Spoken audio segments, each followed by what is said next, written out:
Hey, good morning, everybody. Robert Phoenix here. We're getting a bit of a late start today since it always seems to happen this way the day after the Sunday night live stream because I usually wind up staying up fairly late after the Sunday night live stream. So, what's going on? I'm just going to have a little bit of my morning Joe. Here it is. Uh, Usually, when I'm pressed for time, I just go for the Medaglia d'Oro, which is quite good. It's an instant espresso. Hi, Judy. That is almost like a real espresso. You get in these little jars. They're great. It's great. It's great.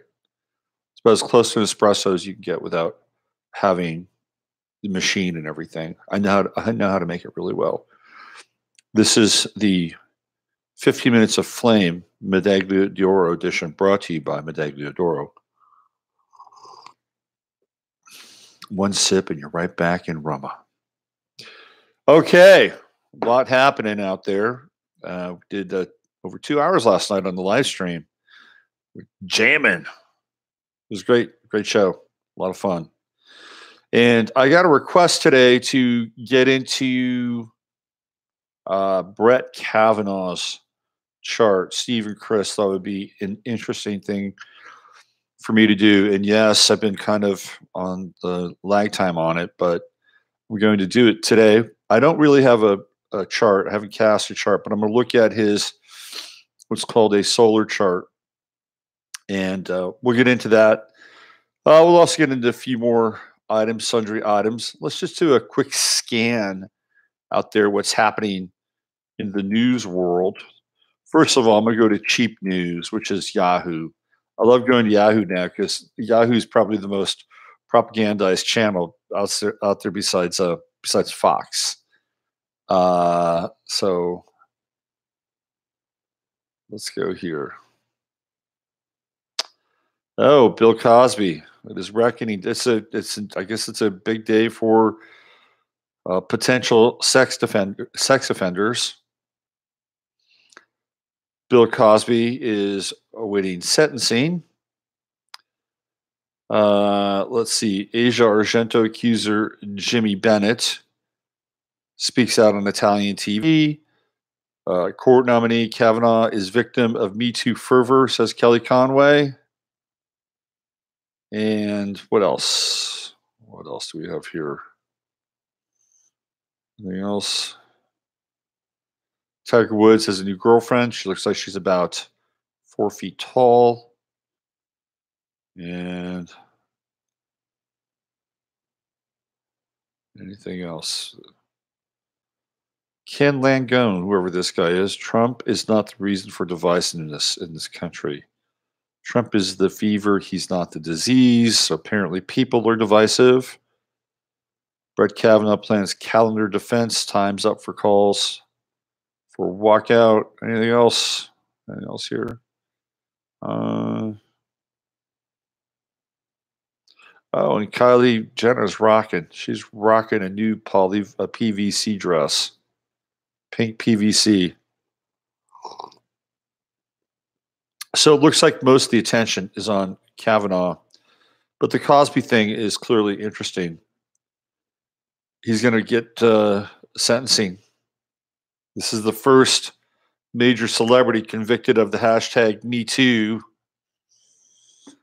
That's happening on the same day that Brett Kavanaugh is wading deeper and deeper into the morass of the swamp in Washington, D.C., trying to get confirmed. Let's get into some of the Kavanaugh astrological stuff, shall we? Okay. So he was born on February 12th, 1965. February 12th, 1965. And that makes him an Aquarius.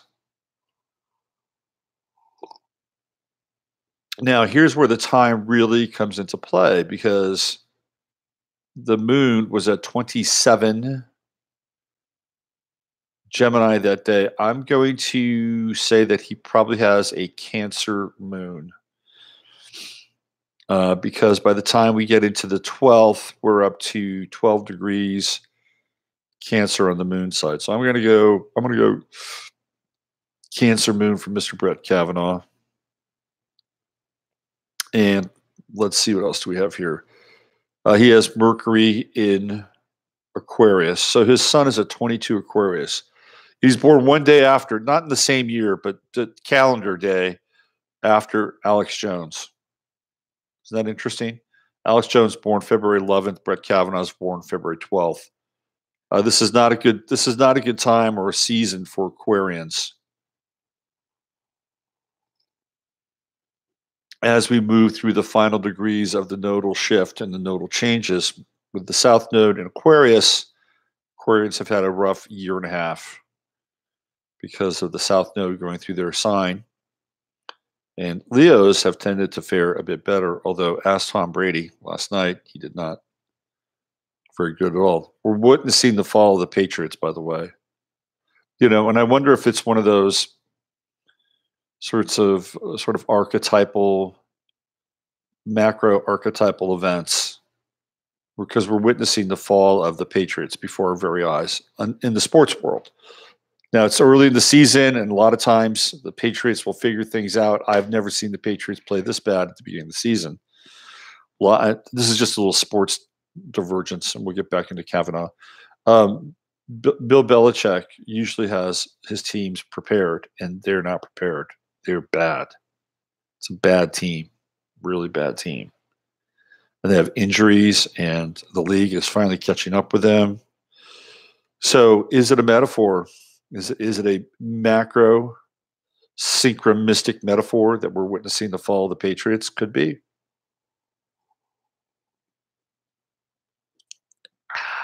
Quite possibly. So he has Mercury in Aquarius, and that's at 13 degrees. He also has Venus in Aquarius. So he's got a very strong stellium, the typical Sun, Mercury, Venus, all in Aquarius, and he's got the Venus is at 8. So he has a Mercury Venus conjunction. Venus represents how we relate with other people and how we relate in a relationship, and Venus in Aquarius is unusual to say the least. It is not. I was talking about Aquarius last night on the show, and Aquarius is quite different. It is. All the air signs are a bit different. They're masculine because of the element, but they're masculine in the mind and not necessarily in the overall body per se. And Venus in Aquarius tends to be aloof, tends to be cool, tends to be detached. In some ways, this is a quality that you would want from a judge.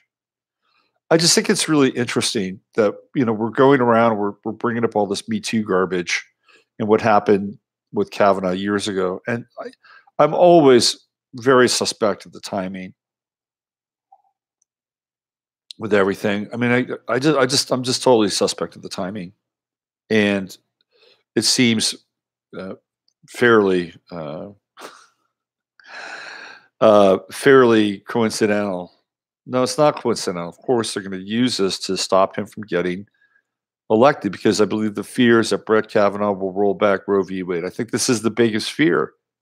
This is the biggest fear of the one side of the government because there's so much invested in birth control.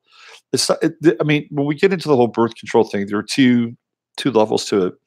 One is that there's so much money involved. One of the pieces around Christine Blasey is that she is an attorney who represents, not attorney. She is on the board of a company that has deep investments in the morning after pill, like hundreds of millions of dollars. We're talking billions of dollars of investment in making sure that people can just pop a pill and cut the process out. I hear it makes you incredibly sick, by the way, which doesn't surprise me. So that's one level. I mean, think of all the money that Planned Parenthood gets. Think of all they get sponsorships. They get donors. They get not They don't just get physical donors, but they do. But they get donors. Planned Parenthood gets it's a huge business. There are a lot of people that are at the golden teat of Planned Parenthood. So there's the business side of it all. And then there's the dark metaphysical side, which is, I mean, that's just the topical side. The other side, if you want to get into the dark, really dark side of Planned Parenthood, is what they do with the fetuses. They have been doing with the fetuses for decades now, selling them off for various uses, parts, and sundry. It's horrible, absolutely horrible. That's terrible, terrible. I mean, that's like, I mean, at the end of the day, Planned Parenthood is like an abattoir, right? It's like a rendering factory because that's a gold mine. It's a gold mine of genetics. Whatever they're scooping up, man, that is a gold mine, and that's happening every single day. They're sourcing human DNA, human code, organs, you name it. There's plenty of buyers out there for it. Planned Parenthood is an extremely profitable business coming and going. And there are people that are tied to it. They don't want that shit shut down because there's an economic piece to it. It's not just the moral outrage that nobody should be able to tell a woman what to do with their body. I mean, and I've said this for a very long time. If you really firmly believe that, extend it to every person and extend to every right or freedom granted to what they want to do with their body, including what they want to put in it. If that's where we're going, why not? Why should it be? Why should someone? If a woman can say, "I'm going to take this life out of my body," and of course, there's going to be some debate upon when there's the life, and I don't give a shit. I mean, I think there's a life there, and it's not even the life. I think that's like we're parsing something with a very fine line. It's not the life. If we just believe we're just these biological entities, or we're no different than a dog or a cat, then we're solely mistaken because we have a greater responsibility than dogs and cats in order to procure life on this planet. And and that idea and that model would suggest that we are disconnected apart from any kind of spiritual cord or spiritual spark or spiritual context. And we were merely just biological beings living out these sort of mindless, numbless existences. And there's a foundational component to Roe v. Wade and abortion in general that supports this. If you take that away, then what happens is that we have to acknowledge in some ways that we're spiritual beings and that this act is something that is not just a biological, fundamental, scientific removal and disposal of something that's become a bit problematic. It is bigger than that.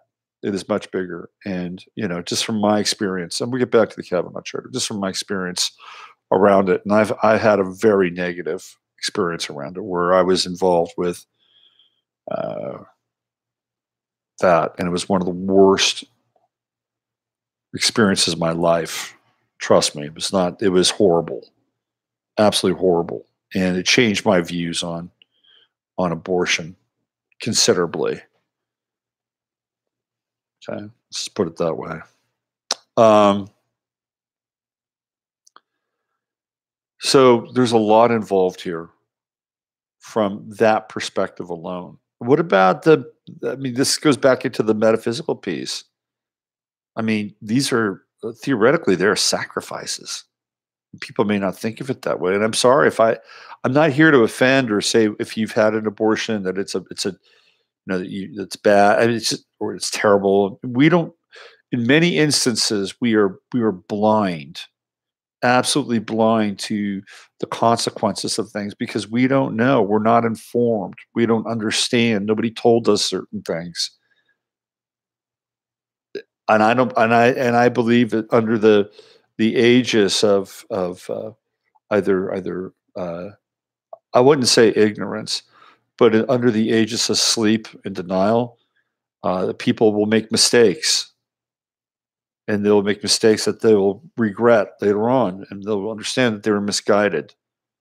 And this is what happens in this domain. This is where forgiveness comes into play. And this is where the loving grace of God will come into play. And this is true because I know that for a fact.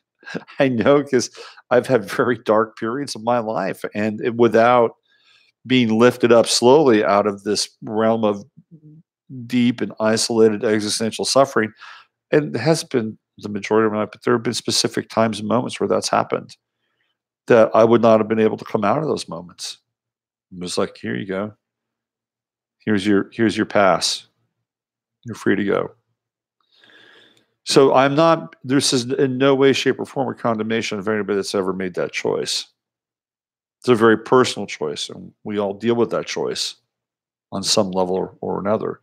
My beef around it is how it's become so industrialized in a lot of ways. And they have numbers and they have goals that they have to meet with Planned Parenthood. So there's the business side, and then there's the ritual side. The ritual side, in my estimation, is a sacrifice, whether you're willing to understand that or wrap your head around that or not. And these people need the sacrifice. They need the daily sacrifice of the innocence, the desecration of innocence on a daily basis. Because in a lot of ways, that is, again, the foundation and the fulcrum of the dark system, of the Babylon system of sacrifice. It allows them to have these temples of slaughter on a daily basis. Now, does Planned Parenthood serve a role, and does it have a function that can be positive? I experienced the positive side of it because when I was young, I went through something with a girlfriend of mine, and she had a miscarriage, and we didn't have any health benefits, and we went to Planned Parenthood, and they helped us. And so I'm giving you another side of this. Okay, so that was actually a very, but that was under stress. That was an emergency, and my girlfriend was experiencing toxemia, and if we hadn't done that, it could have been very ugly. So, but that's, I think, kind of a bit of the outlier and not the norm. But I have to speak to it because that's kind of who I am. Okay. So this is the biggest threat, I believe, in some ways, to Brett Kavanaugh, or that Brett Kavanaugh is experiencing. Whether or not he would actually vote on Roe v. Wade is a whole other matter, and I'm not sure it would ever get overturned. I'm not sure about that. And if it did, I mean, there'd be riots in the streets. There would be riots in the streets. I guess you could make a deal if you overturned Roe v. Wade and then opened the borders. And you could say, "Hey, we've overturned Roe v. Wade, but we've opened the borders, and now you can go to Mexico and get a really good abortion for pennies on the dollar." You know, maybe that would be a politically expedient trade-off. I'm sorry, I'm being a little bit cynical, but I believe that that would be something that made people scratch their heads. But whoa, whoa, whoa, whoa, whoa, what? Well, you opened the borders, but you closed down Planned Parenthood? That's a mind fuck. Um, so he's got this stellium in uh, Aquarius, but I'm assuming, let's just throw a chart up here. I just want to do something here, just for shits and giggles, because the moon in Cancer is actually a really important component to this. And the reason why it's important is because if indeed we're dealing with the uh, abortion issue and Roe v. Wade, and he has moon in Cancer, well, then I think we're on to something here with the moon in Cancer. Let's just see, because there could be some oppositions going on with Saturn.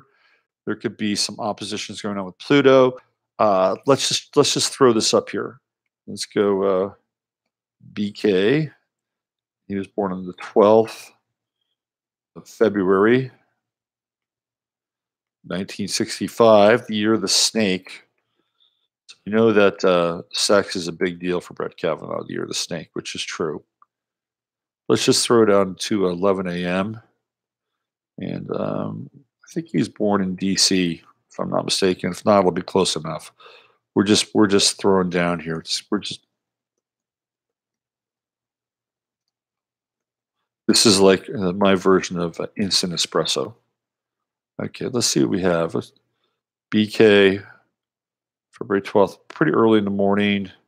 Where's that moon? Absolutely. The moon is in Cancer at 7 degrees. Yeah, early in the morning, 11 a.m. We could back off of that. I bet you I could get it up to about, let's see, I could get it up to about 8 a.m. We're still dealing with maybe a very early Cancer moon. Let's check that out. Jasper's here to say hello to everybody. Yeah, at 8 a.m., he's got the moon at 5 degrees Cancer. If I back it off, let's just go radical. Let's say he was born just after midnight at 1 a.m., which I don't have the time. I should probably find out. Um, at 1 a.m., he's got moon in Cancer at 1 degree. So Brett Kavanaugh has a Cancer moon.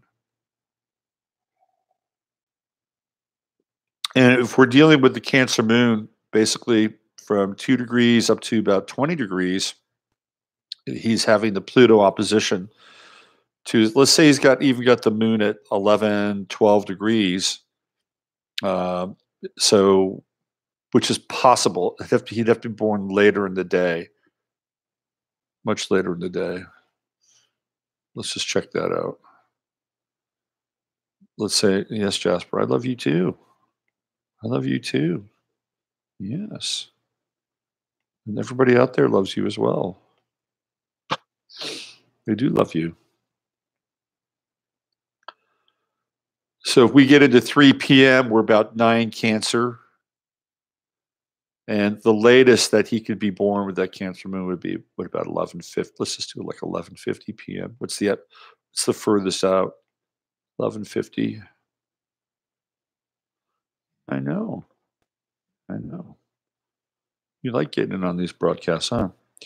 So even at 11:50 p.m., he'd have Cancer moon at 15 degrees. So somewhere on his day of birth, he was born between 1 and 15 degrees Cancer in the moon. So we know that he's got that Cancerian moon, and so there's going to be some challenges. If he's got an early moon, let's say he's born at 5 degrees Cancer moon, Saturn in his opposition to his moon.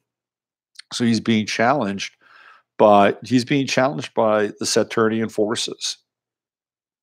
In a lot of ways, it could also be a bit of a reckoning with his relationships with women. I can tell you right now, his relationship with his wife is not going well. That's got to have some significant strain in his home life. Ruth brought this up the other day about his daughters, and with that Cancerian moon, it's going to be very, very difficult as well. But I'm assuming that the Saturnian opposition would be more along the lines of the corporate opposition to his relationship with mothers. So I do believe that the Roe v. Wade and abortion is a question. These people cannot always take things for granted that the buck is just going to be passed and things are going to remain status quo. But I find it hard to believe that it would be because of but you never know with Trump and a Trump-based court, it could actually happen. So I feel like that there are 3 things going on, and it has to do with the Cancerian moon with Brett Kavanaugh. There is the reckoning of his relationship with women. There is a challenging piece with his home life, with his wife and children. There is the Roe v. Wade piece and the abortion industry piece with Saturn opposing his moon in Cancer. These are the big ticket items I'm seeing just with Uranus alone. Okay, he was born 19 between 65 and 67 is an interesting period of time when Saturn is in Pisces and Chiron is in Pisces. Yeah, the closer we get to 1966, that closer that Saturn Chiron conjunction is in play. I actually need to do like a show and an actual article on that Saturn Chiron conjunction. There's more to his chart, though, obviously. One of the things that's happening is that he's going through a Neptune Pluto opposition. Now, this is a very tricky opposition. It happens to people right around the age of 43. And the reason why theoretically this opposition occurs in our charts is, I'm sorry, 53, not 43. The reason why this happens in our charts is because once we hit 50, technically speaking, I mean, even before 50, we're kind of on the other side of the hill.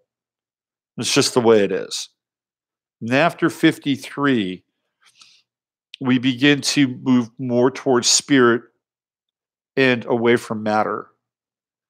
So this opposition, it can be a very jarring opposition because it has the ability to remove things from our lives. You see, Pluto represents deep attachment in the chart, very, very deep attachment.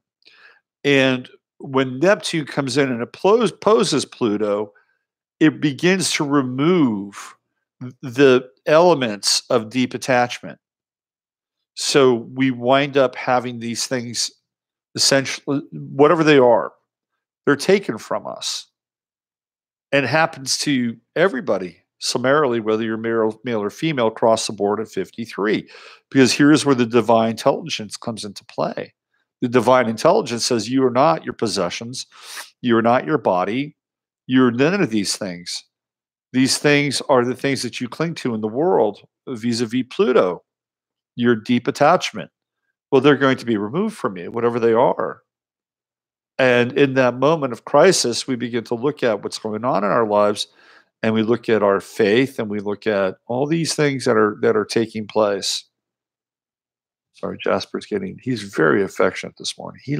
Something must be going on in the field when I do these shows, because he is here all the time. All the time.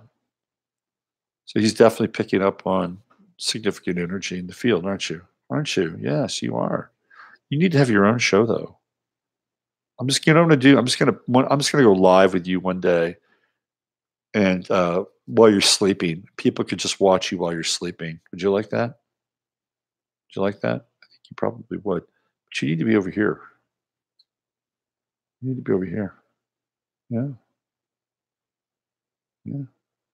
Anyway, this is what happens. This is what's happening with Brett Kavanaugh. Now, what's interesting about this time period is that it's not just the Neptune-Pluto opposition. There's also a Neptune trine that takes place, and Kavanaugh's not quite there yet. Neptune is currently at about 14 degrees, so it's really in strong opposition to Pluto right now. It's also in opposition with Uranus, which I'll talk about as well.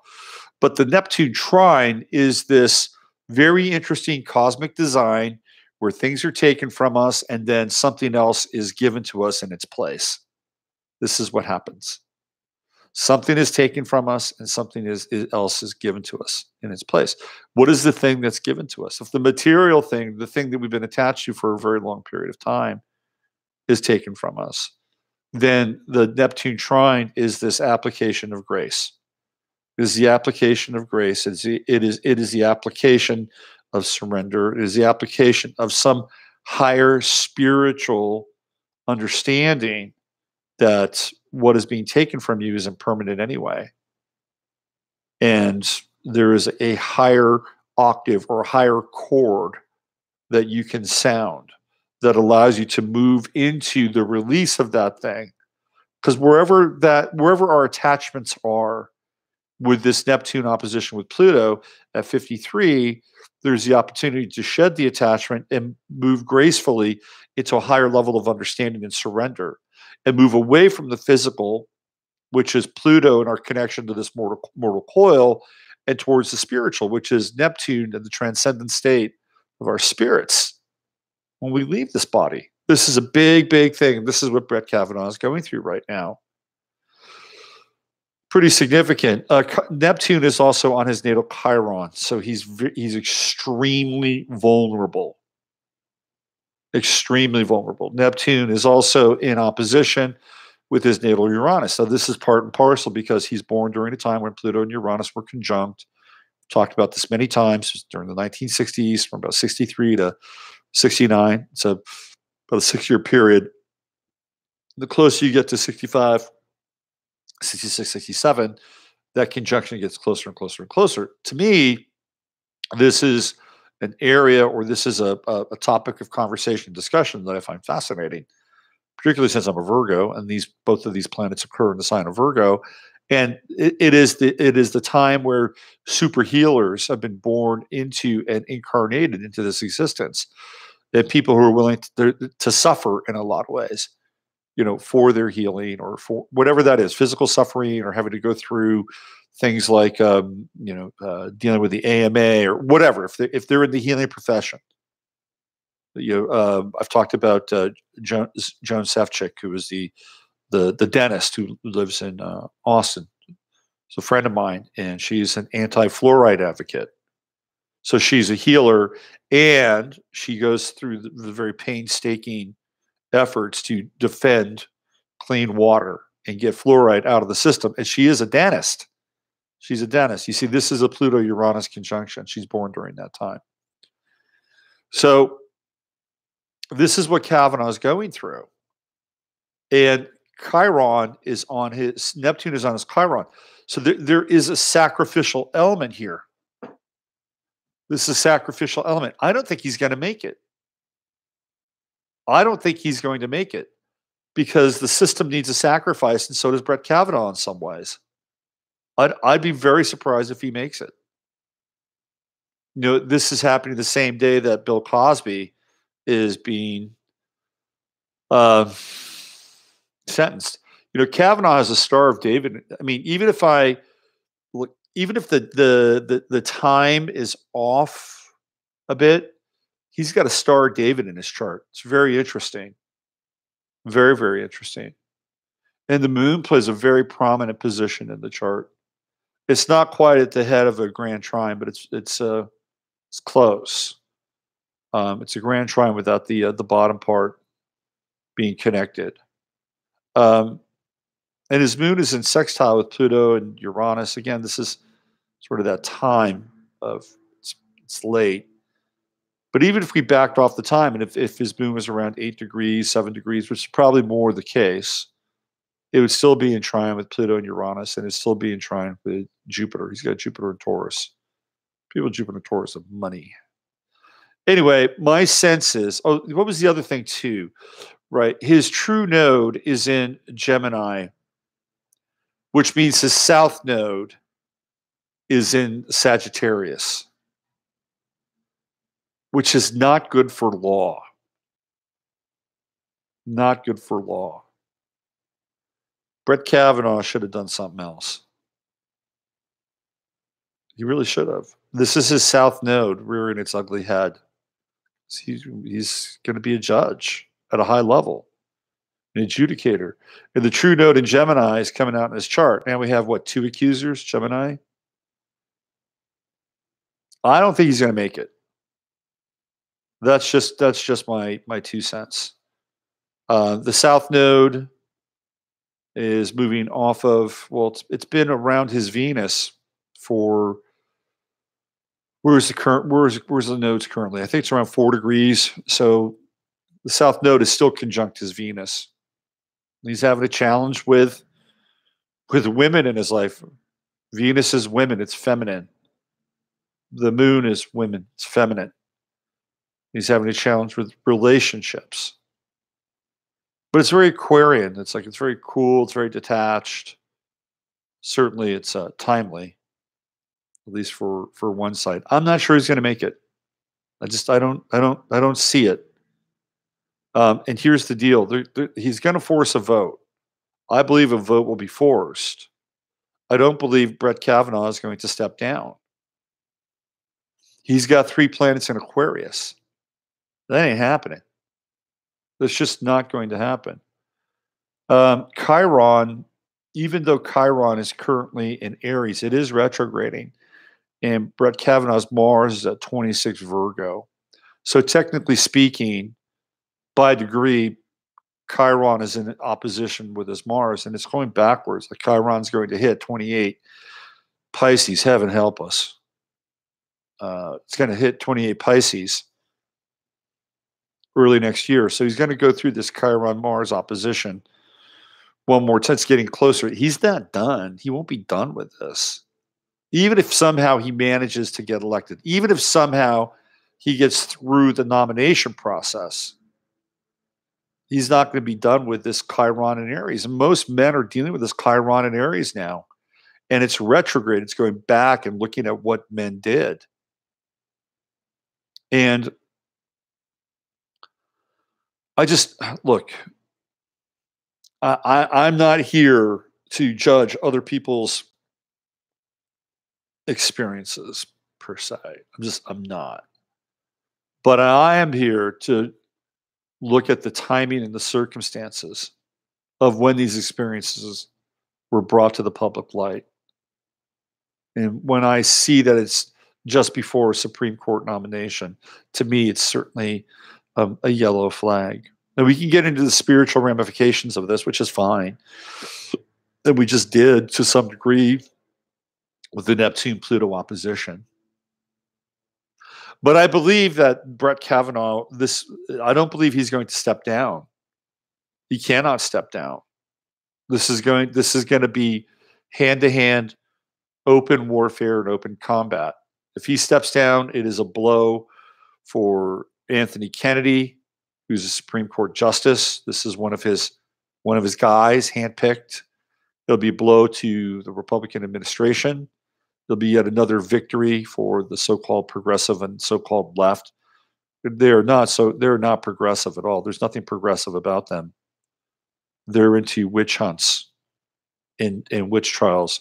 By the way, Michael Avenatti, I believe he's the new Gloria Allred. He's the male version of Gloria Allred.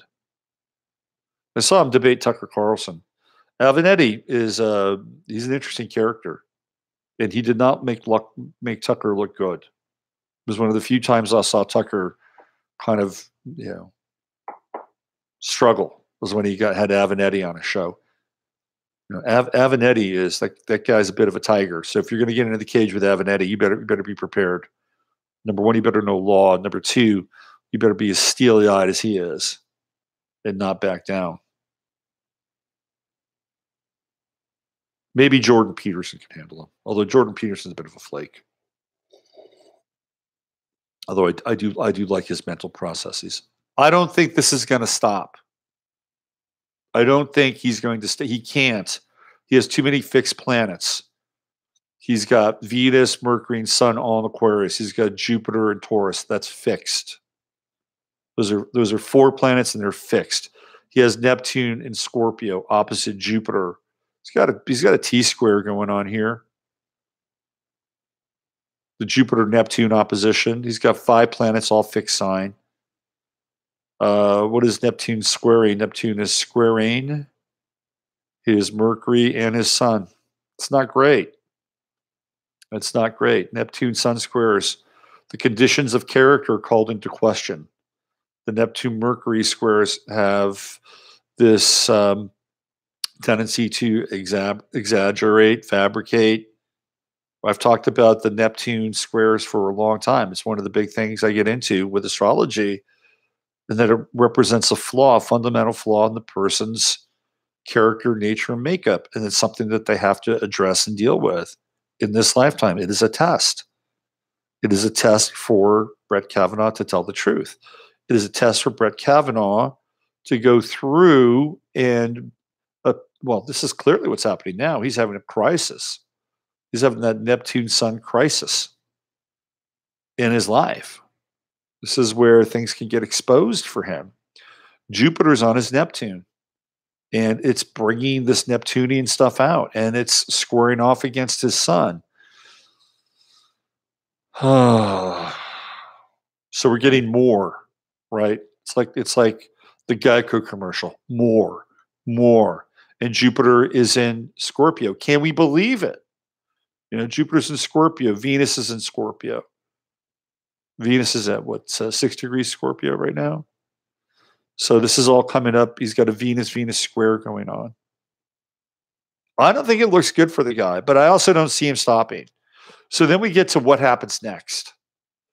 This is where it's going to get, this could go deeper into the midterm. This is like getting into midterm zone. Do you see what's happening here? We're at the end of September. When we hit October, we've got 36 days before the midterms. And I believe that the plan is to get this and extend this as far into the midterms as possible and then drop a bomb right before the midterms or close to the midterms that this was an absolute failure. And that will have a ramification, a resonance, of whatever happens politically or through the electional cycle. And I'm just looking at it from that perspective. I'm not looking at it from the spiritual perspective. The spiritual perspective is the demoralization of a collective group of people that is ongoing to break the spirit of this group of people that live in this country and to some degree even the world, to a large degree the world. Because it is clear that there are forces that are aligned to bring us into a collective group or collective society, in many instances against our own will. I don't have a problem with the nature of a collective society, but it needs to be agreed upon at an individual level. And the collective society should start at a fundamental atomic level, which is the family, the community outside of the community. See, this is where the collectivity occurs. It is not this umbrella that says we're going to come down and we're going to start to make these collective decisions for you, whether they're 5G or whether they're social credit scores. This is not about being free. This is where our theoretical rights and freedoms are determined by a group that believes that they know better than we do and makes these gross assumptions for the collective. And it's patently false and wrong. We've seen it again throughout history. It is a fundamentally flawed model and is a model that represents a hive mind. And this is really where the spiritual war is taking place with people. It is the hive mind versus the individual. The individual is being castigated. The individual is being lumped into these almost Warsaw-like ghettos. Where if you are an individual and you have strong opinions or beliefs about a certain thing, whether it's 5G or vaccines or fluoridated water, whatever those things are, you're going to become labeled dangerous because your mindset does not cohere with the assemblage of the collective. It does not cohere. And in which case, that mindset must be silenced and it must be eradicated for the good of the collective.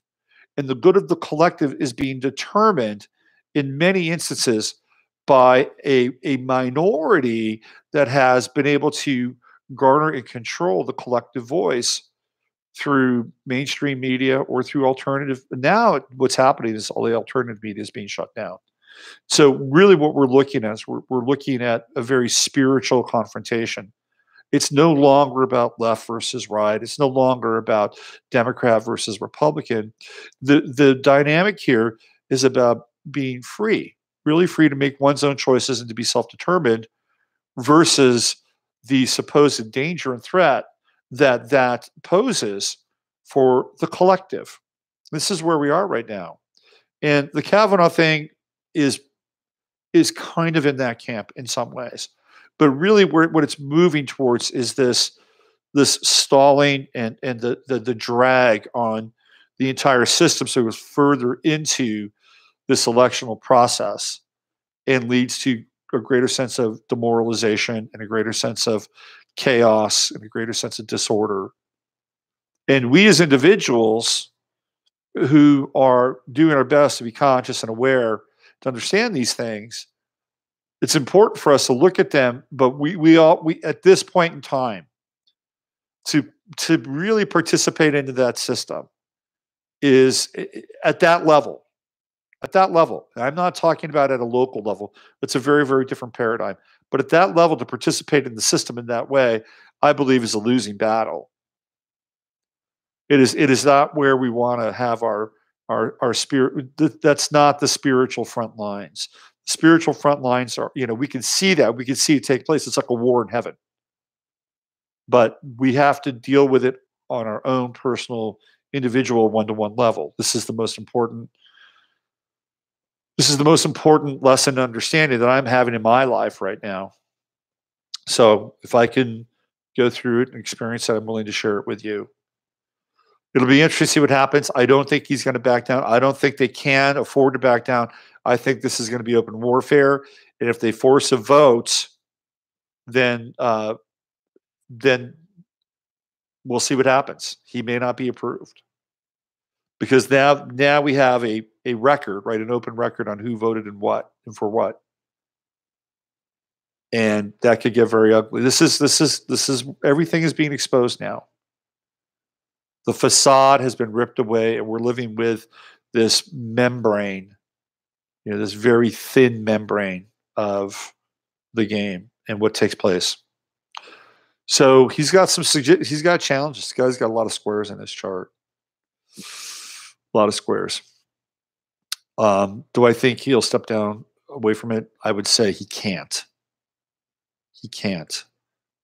Unless they have another candidate revved up and ready to go. I don't think they can. This is the deal right now, and it's the gauntlet, and we're all going to watch it. We're all going to witness it, and whether or not we want to go through it, well, that's up to us. Let me check in with the chat room. What's going on in the chat room here? Testimonies on Thursday. I believe so. Jasper is my barometer. He totally is. Me too, turned 53 in May. Sovereignty, Dog and Pony Luge Fest at that level. It was also interesting that Jane Roe did not have an abortion, but rather gave birth. Additionally, Jane Roe, Norma McCorvey became a staunch anti-abortion activist and opponent. Some witches should be hunted. Just asking. I don't know if witches should be hunted. I don't know if witches should be hunted. I don't know about that. I think what we need to do is we need to make our spiritual immune system so strong that witches are absolutely insignificant. Rumors are flying that Rod Rosenstein is resigning. Well, he's getting out before Trump takes the samurai sword to him.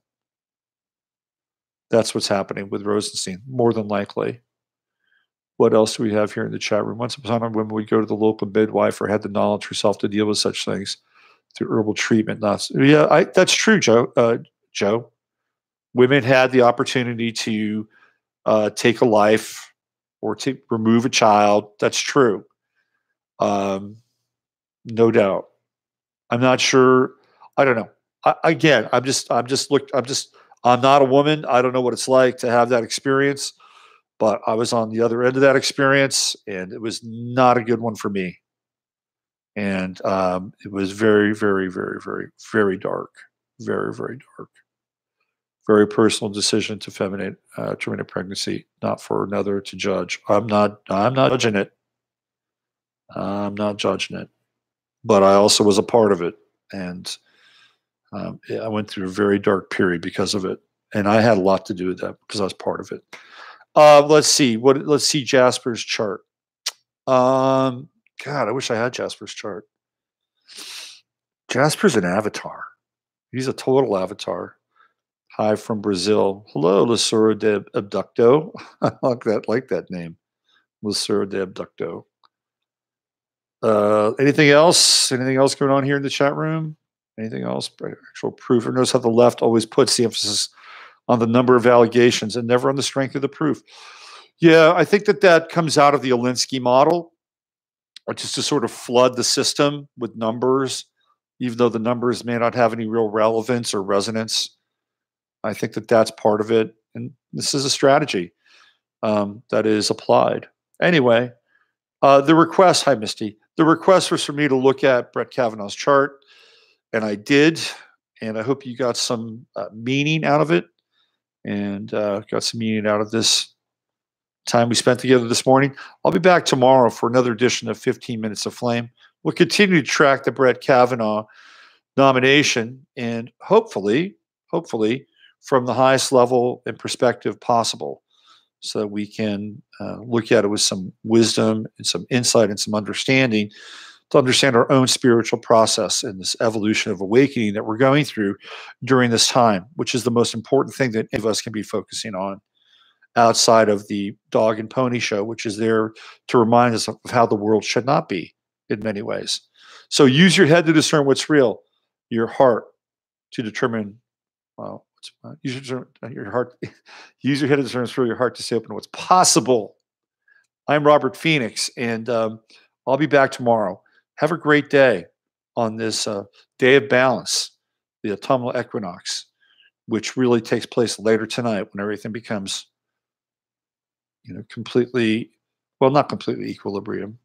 No, not quite, but close. But as close as we get. All right. Take care. I'll see you tomorrow.